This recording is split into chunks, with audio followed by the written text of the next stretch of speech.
it. The Dr. Pepper call-in line, 888-SAY-ESPN. That's 888-729-3776. It is Sports Festivus here. Name a feat of strength you saw in sports, air your grievances, or tell us a sports miracle that you would like to see happen. Shay and Jordan Cornette again filling in for Keyshawn, J. Will, and Zubin. We're presented by Progressive Insurance, and all guests appear via the Shell Pennzoil Performance Line. Okay, so playoffs are on the horizon in the NFL, and it's like that time of the year where every game kind of counts for seeding or elimination or clinching or et cetera.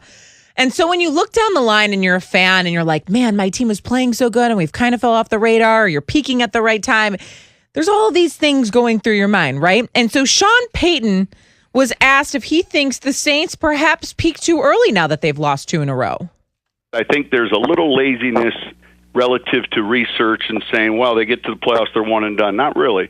Will it need to be the Super Bowl? Yeah, probably so. I mean, but you know what? That's a good measuring stick, and that gives you an indication of how organizationally the culture's changed.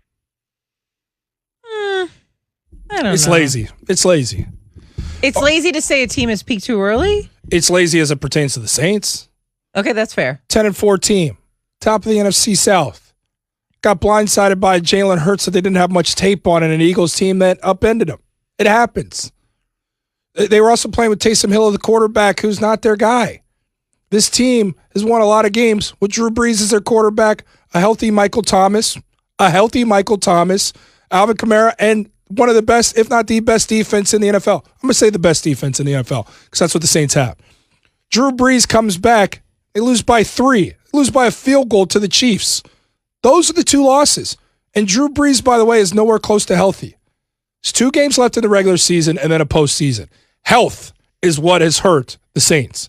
Michael Thomas, Drew Brees, health, and a schedule of 2 unique games there that you tell me they lose them. I can see how. I can see how the Eagles win that game with Jalen Hurts, a guy that they weren't, haven't seen a lot of, to be honest. This great Saints defense hadn't really had to face any true dual threat quarterbacks. Jalen Hurts got the best of them. There's only one Patrick Mahomes in the universe. He got the best of them. Those are 2 games that are anomalies. This is still a team to believe in if they're going to be healthy going into the postseason. But this ain't about peaking and peaking too early for the Saints. No, not even in the discussion. Lazy. Here's the only thing I will say to that argument, because I get where you're saying where as it pertains to the Saints. Drew Brees staying 100% healthy has been an issue. And you could call it age and you could call it wear and tear, whatever it is. But that shoulder. You put him in your top 5 quarterbacks. I know I did. I trust Drew Brees in the playoffs. But he's had kind of shoulder issues and things going on for a minute now. And that has been an issue later down the season. I can't do this. I can't let you do this. Yesterday on the show, we ranked the quarterbacks we trust the most in the playoffs, Jordan, and I listed Drew Brees. You said Drew Brees. You grit your teeth. It doesn't scare me. You said Drew Brees. Did you say Drew Brees? Yes, at number 4. At number 4. Yes. You're talking as if you don't trust him now. No. I am saying I think that the Saints were playing complete team football earlier in the season. Can they get back to that? Yes. Do I trust Drew Brees to lead his entire team to get back to who they were earlier this season when they were all healthier and clicking on all cylinders, et cetera, et cetera? Yes, I do. So they haven't peaked too early? No, I said I agreed with you, except for the fact that Drew Brees has had issues with durability later in seasons because of his age and the wear and tear that's going on. So you don't trust Drew Brees? Yes, I do.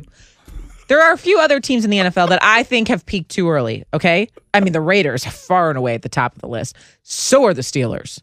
Far and away. The Steelers, huh? The Steelers? I literally went on national radio and said, excuse me, could the Raiders please tell the rest of the NFL how to beat, this is what I said, how to beat the Chiefs, because the Raiders have some secret sauce that they know how to figure it out and no one else does. You're mocking yourself. I'm mocking myself. Like, how stupid am I? And then the Raiders come out and they looked completely flat in every phase of the game, completely undisciplined. I mean, talk about peaking too early. We'll start with the Raiders. Yeah, that defense. It's abysmal. Then we'll move to the Steelers. And then I'd say maybe the Seahawks are in there too. Oh, you're not going to put your Bears in there, who started 5-1? You're not going to put your Bears in there? No, because they're peaking again. They're playing good football right now. Peaking? Well, kind of. They're still alive. It's like Little Mountains. It's a 5-1 football team. Peaks, really. That peaked. The defense looked dominant early. The offense had a run game. They're figuring out how to. Oh, please. They're figuring out how to They're close. just now having a run figuring game. out how to close games out. Mitch Trubisky started winning early on. Looked like he was their quarterback. Then the rug got pulled out. Then Nick Foles was the starting quarterback. Then the run game disappeared. Then the defense looked more vulnerable. It started to fracture at every turn with the Bears. That was a team that peaked in their first 6 games. Are you saying pulling Mitch Trubisky was the wrong choice? How are they back in the hunt right now? Who's the quarterback? Jordan. I'm saying going back to Mitch is the right choice. Pulling Mitch in the first place was inevitable. You lived in Chicago for a long time. I was around this organization for the first. I know Mitch as a person, and I still too knew that this was inevitable. They were going to have a short leash with him. Anyone with 2 eyes last year was saying, Mitch Trubisky ain't it. He's not it in Chicago. He's not it. So you bring in a Super Bowl MVP, and you think Chicago fans and everyone around that organization was going to let the Super Bowl MVP chill on the bench, just maybe in case he gets hurt? Don't talk about him Super Bowl MVP. That's what he is. Like he's Patrick Mahomes. Yeah, he won an MVP, absolutely. But don't act like they were sitting some guy down where you're like, whoa, we got the Super Bowl MVP. He was a Super Bowl MVP. In comparison to Mitch Trubisky. Mitch Trubisky hadn't lost a game. That is, okay. That is, you got to look back and say that was a bad move. No, a bad move to bring in Nick Foles. I disagree. A bad move to go to Nick Foles, because when it came back to Mitch Trubisky and you're using him now properly, this team has got back to winning enough to be in a conversation. Started winning early, started winning down the stretch. The constant in both of those has been Mitch Trubisky. So you can easily go back and say using Nick Foles was the wrong play. I can't believe you're a Trubisky truther now. I think you guys are desperate. I'm talking about a desperate team. I can't believe you have turned this corner. Go get Carson Wentz. Then I'll ride with you. Go get Carson Wentz.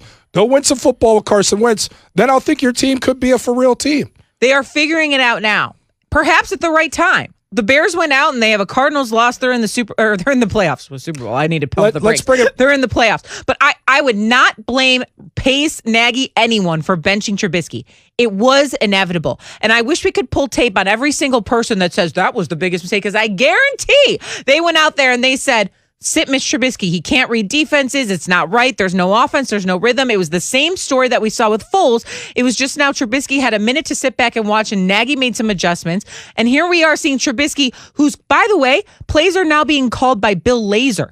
They weren't when Trubisky was starting before. So his complete mindset is different. Bill Lazor was calling plays when Nick Foles was struggling mightily. True. Accurate. But let's go back, because I think we can both agree on the Steelers, right? The Steelers have to be the team that peaked early, because you can't go from a team that is threatening to go undefeated, that is now a team that we're going to say is going to go fully defeated down the stretch, lose their final 2 games versus the Colts and Browns, and lose in the postseason with whatever team they draw. So you don't think they win one more game at all this year? They're going to go 0-3 and their season's over. Okay. I'm confident in that. That's a team that has peaked entirely too early. And you know who peaked the earliest for them? A guy late in his career who looked like he still had the magic. Ben Roethlisberger peaked early on in this season. Had us thinking, oh, this is kind of like sneakily an MVP season for him. Oh, he still got it. Oh, Ben might play till he's 40-something too. Nah, Ben needs to stop playing after 38. He looks like he doesn't have it anymore. They never had a run game all season, and that looked like it was going to be a problem. Clearly is now. What are you laughing at? I have 2 things to say. Sneakily is a word that I think I taught you, because it's not a word. Okay. Sneakily is a word. What are you talking about? It is? Yes. Google it. I don't need to. I was an English major at Notre Dame. The English major You made the comment. Dame. You made You made the comment earlier where you go, I have all these followers on Twitter.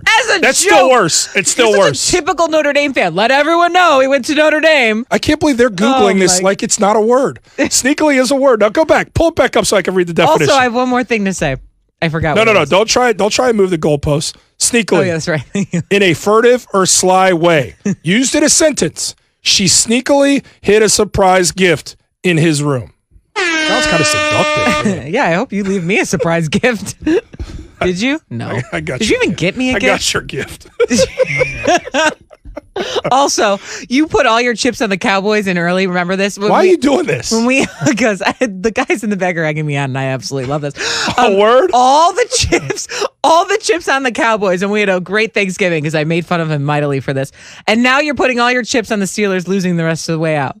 I just want to know where the chips are. The Cowboys are not ruled out yet, by the way. Okay, we got to. Those chips are still on it. Your chips suck. They haven't taken the chips away yet, so I don't know what you're talking about. I hate all your. Which comment was worse? I want to know from anybody on Twitter. Which comment was more lame? Shay's comment that I didn't see it on Twitter because I have so many followers, or me like a loser saying I went to Notre Dame and I'm an English major. I think I'd probably lose. No, I'd probably lose. It's easily Notre Dame.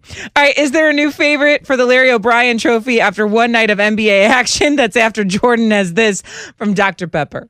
College football season rolling along. So is the latest season of your favorite Dr. Pepper obsessed college football town. That's right. We're talking about Fansville. So brace yourself for all the on-the-field football drama and off-the-field Dr. Pepper flavor that your eyes and taste